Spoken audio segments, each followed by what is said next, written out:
천재 선비 마음의 경전에서 배우다. 1. 안동의 별, 오만의 그림자. 조선 중기 경상도 안동 땅은 글 읽는 소리로 늘 북적였습니다. 그 중에서도 단연 빛나는 별이 있었으니 바로 김문학이라 불린 김준호였습니다. 그의 재주는 천재라는 단어로는 부족했습니다. 3살에 천자문을 떼고 10살에 사서삼경을 모두 꿰뚫어 이미 고을 최고 학자의 반열에 올랐습니다. 특히 그가 붓을 들면 마치 용이 꿈틀거리듯 생명력이 느껴져 그의 시는 백성들 입에서 입으로 회자되었습니다. 15에 지은 추능이라는 시를 고을 원님이 읽고는 자리에서 벌떡 일어났습니다. 이런 신동이 우리 고을에 있다니 하늘이 내려주신 제목이요. 이 아이는 반드시 대과에 장원급제하여 나라의 동량이 될 것입니다. 원님의 극찬은 곧 하늘의 칭송과 같았습니다. 이후 김문학의 자부심은 걷잡을 수 없이 커져 오만이 되었습니다. 그는 자신을 제외한 세상 모든 선비를 한낱 범인으로 여겼습니다. 20살 마침내 과거를 보러 한양으로 떠나는 날 그의 집 앞은 인산이내였습니다. 문화가 한양은 크고 넓은 곳이니 부디 겸손한 마음을 잃지 말거라. 아버지의 당부에는 깊은 걱정이 서려 있었습니다. 하지만 김문학은 거만한 미소를 지으며 아버지를 쳐다보지도 않았습니다. 아버지, 걱정 마십시오. 제가 못 지을 시가 세상에 어디 있겠습니까? 저는 이번에 반드시 장원 급제하여 천하에 제 이름을 알리고 금이 환영하겠습니다. 그는 말을 타고 고향을 떠나면서도 자신감에 넘쳐 시를 읊었습니다. 청운의 뜻 품고 한양 길 떠나니 회포청운지 한경. 천하에 나만 한 재주 또 있겠는가 천하문제유하능. 이번 과거 장원하여 돌아오면 차번과거 등괴수. 고향 사람들이 우러러보리 고향 불로왕하며 마을 사람들은 박수를 치며 전송했지만 훈장 노인은 김문학의 뒷모습을 보며 깊은 한숨을 내쉬었습니다.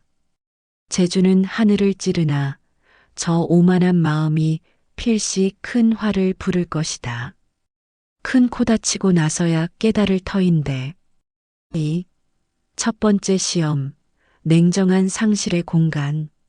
사흘째 길을 가던 김문학은 해가 저물 무렵 깊은 산속에서 길을 잃었습니다.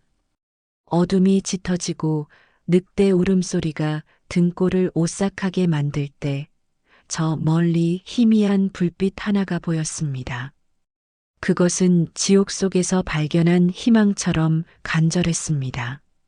문을 두드리자 안에서 조용한 발소리가 들렸고 문이 열리자 26살 정도로 보이는 여인이 섰습니다. 그녀는 새하얀 소복을 입고 있었고 그 아름다운 얼굴에는 깊은 슬픔의 그늘이 드리워 있었습니다. 마치 한 폭의 비통한 수묵화 같았습니다. 나그네님, 이런 밤에 웬일이시온지요? 그녀의 목소리는 낮고 촉촉했습니다. 김문학은 자신의 이름과 사정을 설명하며 하룻밤 신세를 청했습니다. 여인은 망설이는 기색이 역력했습니다.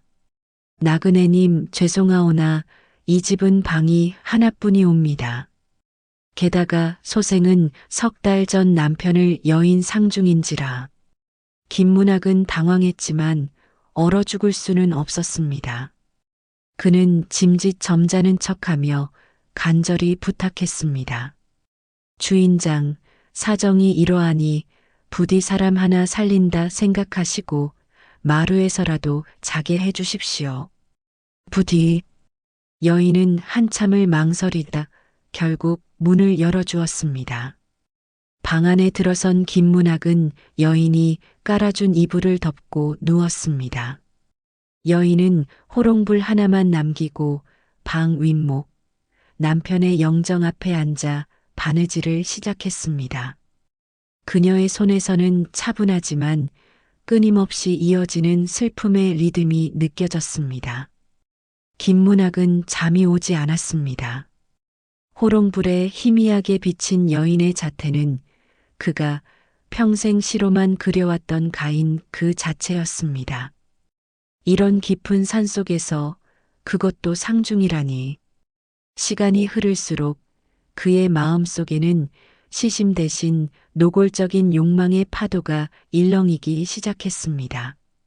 마침내 자정이 넘어섰을 때 그는 오만하고 충동적인 본능에 지배당했습니다. 그는 벌떡 일어나 여인에게 다가갔습니다. 부인, 이렇게 우연히 만난 것도 하늘이 맺어준 인연일 터. 이 깊은 산 중에 우리 둘뿐이니 어떻습니까? 여인은 바느질하던 손을 멈추고 고개를 들었습니다. 호롱불에 비친 그녀의 눈동자에는 놀라움 대신 예상했다는 듯한 씁쓸함이 담겨 있었습니다. 나그네님은 시를 짓는 재주가 뛰어나시다고 들었습니다. 저는 과부의 몸, 아무나와 인연을 맺을 수는 없사옵니다.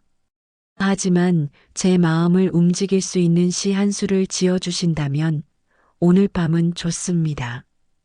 김문학은 가슴이 벅차올랐습니다. 드디어 자신의 천재성을 인정받을 기회, 그리고 상금을 얻을 기회라고 생각했습니다. 여인이 상구를 읊었습니다. 인연결혼차야, 오늘 밤 그대와 인연을 맺는다면. 김문학은 이 정도 시야 식은 죽먹기라 생각하며 번뜩이는 재치로 하구를 지어댔습니다. 그는 사랑과 정열, 미래의 행복에 대한 화려한 미사여구를 쏟아냈습니다. 그러나 여인은 읊을 때마다 고개를 저을 뿐이었습니다. 밤새도록 수십 개의 구절을 뱉어냈지만 여인의 표정은 미동도 하지 않았습니다. 김문학은 당황했고 이내 자신의 재주가 부정당했다는 생각에 분노했습니다. 에라 모르겠다. 더 이상 짓지 못하겠으니 여기서 그만두겠습니다. 그는 화를 내며 짐을 쌀 채비를 했습니다. 3. 망치로 얻어맞은 깨달음. 여인은 조용히 아침밥상을 차려왔습니다. 나그네님, 밤새 고생하셨으니 아침은 드시고 가세요. 김문학은 억지로 밥을 넘기며 쏘아붙였습니다. 이제 다 끝났으니 말하겠습니다. 도대체 당신이 원하는 학우는 무엇이란 말입니까? 여인은 조용히 상을 치우더니 눈가에 스미는 물기를 닦으며 답했습니다. 인연결혼차야, 오늘 밤 그대와 인연을 맺는다면 고부고황천리 죽은 남편이 황천에서 괴로워하겠습니다. 순간 김문학은 마치 뒤통수를 쇠망치로 얻어맞은 듯 했습니다. 온몸이 붉게 달아올랐고 그 충격과 수치심에 고개를 들 수 없었습니다. 그는 시를 짓는 재주만 가졌지 인간의 마음을 읽는 능력은 없었던 것입니다. 그의 시는 그저 글자들의 유희였을 뿐 한 과부의 깊은 상실감과 순정을 전혀 담아내지 못했습니다. 아, 소인이 너무 무례하고 경솔했습니다. 용서하십시오. 그의 목소리는 쥐어짜듯 떨려 나왔습니다. 여인은 부드럽게 미소 지었습니다. 나그네님, 부끄럽게 생각하지 마세요. 다만 저는 남편을 여인 지 석 달밖에 안 되었습니다. 밤마다 그를 그리워하며 눈물 짓는데 어찌 다른 남자와의 인연을 쉽게 말할 수 있겠습니까? 나그네님께서는 아직 젊으시니 상대방의 마음을 먼저 헤아리는 법을 배우신다면 지금보다 수백 배 더 훌륭한 선비가 되실 겁니다. 김문학은 깊이 고개를 숙이고 길을 떠났습니다. 그의 마음은 솜처럼 무거웠습니다. 평생 나 자신을 천재라 여겨왔는데 고작 한 과부의 마음도 헤아리지 못했다니. 내가 과연 한양에 가서 무엇을 할 수 있을 것인가? 오만했던 천재는 처음으로 패배의 쓰라린 겸손을 배웠습니다. 4. 두 번째 시험, 지혜의 상대성을 마주하다. 김문학이 한양에 도착했을 때 그의 마음은 여전히 침통했습니다. 우선 대학 시절 가장 절친했던 박선비를 찾았습니다. 그러나 문을 열고 나온 것은 박선비가 아니라 20살 정도의 아름다운 여인이었습니다. 그녀는 눈물을 글썽이며 자신이 박선비의 아내였다고 고백했습니다. 서방님은 작년 가을에 혼례를 올리셨으나 열흘 만에 극병으로 돌아가셨습니다. 김문학은 충격에 말을 잇지 못했습니다. 절친했던 친구의 부고조차 몰랐던 자신의 무관심이 부끄러웠습니다. 더욱이 여인은 혼인한 지 열흘 만에 청산과부가 되어 시댁에서 애군이라며 쫓겨나 홀로 살고 있었습니다.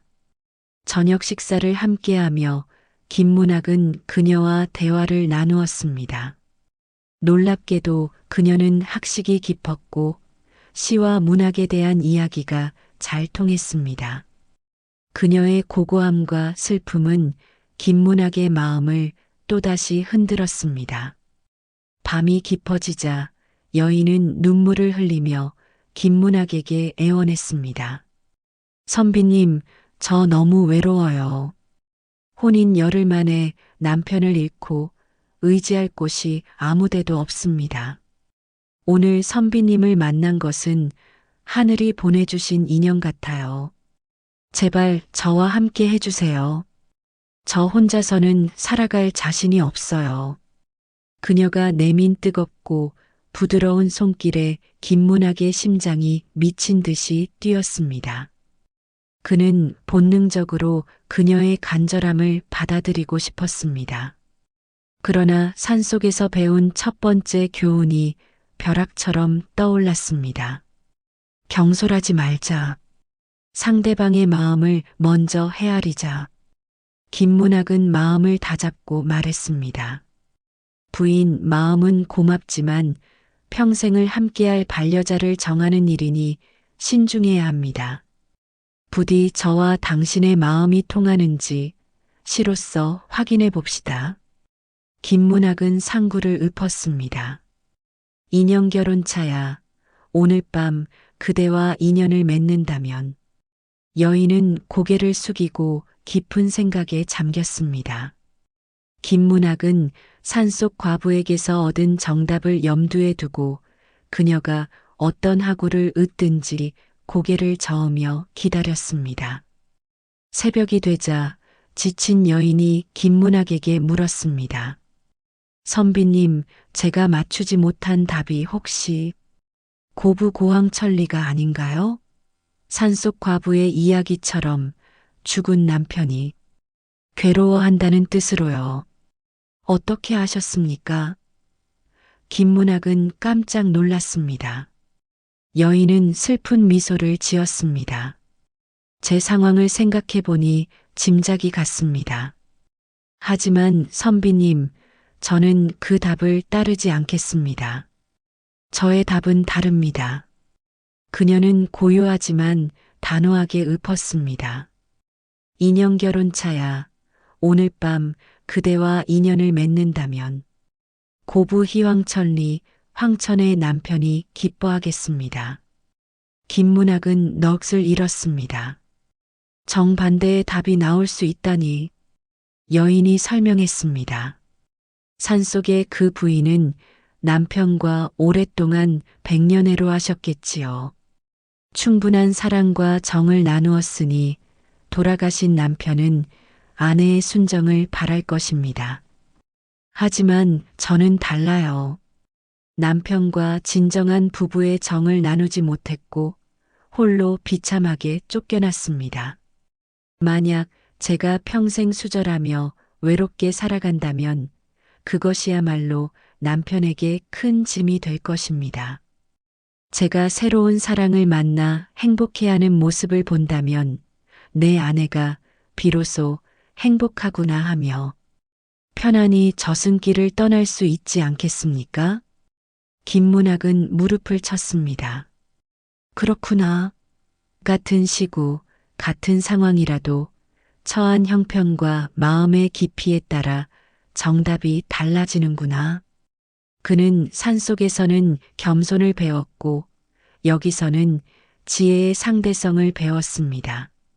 세상의 진리는 책 속에만 있는 것이 아니라 사람의 마음이라는 가장 깊은 경전 속에 숨겨져 있었던 것입니다. 부인, 정말 고맙습니다. 저는 부인 덕분에 진정한 가르침을 얻었습니다. 기꺼이 부인과 함께하겠습니다. 부인 같은 지혜로운 분이라면 저에게 큰 도움이 되실 것입니다. 장원이 아닌 진정한 선비로서다. 과거 시험장에 들어선 김문학은 이제 완전히 다른 사람이 되어 있었습니다. 그는 자신의 재능을 뽐내기보다 세상의 이치와 사람의 마음을 헤아리는 진정한 선비의 자세로 문제를 대했습니다. 첫 번째 시제는 춘일 산행. 예전 같았으면 화려한 수사를 동원했겠지만 그는 자신이 산길에서 깨달은 겸손의 교훈을 담았습니다. 오만한 마음 버리고 보니 포각교 오심자제.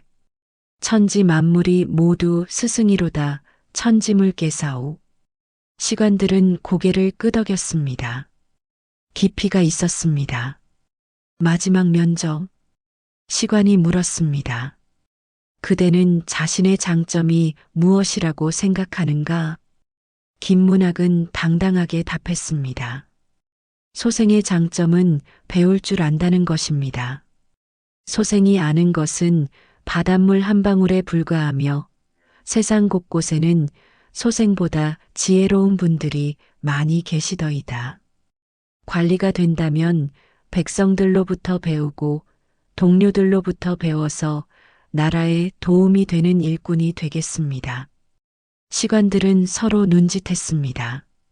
제주에 겸손을 더했으니 진정한 인재로다. 며칠 후 합격자 명단에 김문학의 이름이 당당히 올랐습니다.